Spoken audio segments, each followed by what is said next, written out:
So you matched with someone cute on Tinder. Now, how do you start a conversation that will grab their attention?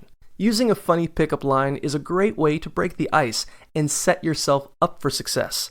Making your match laugh is a great way to get a response. Whether you joke about being their missing prince or princess or compliment their eyes, be sure to make a memorable first impression. You could exaggerate your feelings for a silly and flirty opener with lines like, "Do you believe in love at first swipe?" Or, "We're a match. The next step is to pick a wedding date, right?" You can also ask for their number in a goofy way by cracking a joke like, "Something's wrong with my phone. Your number isn't in it."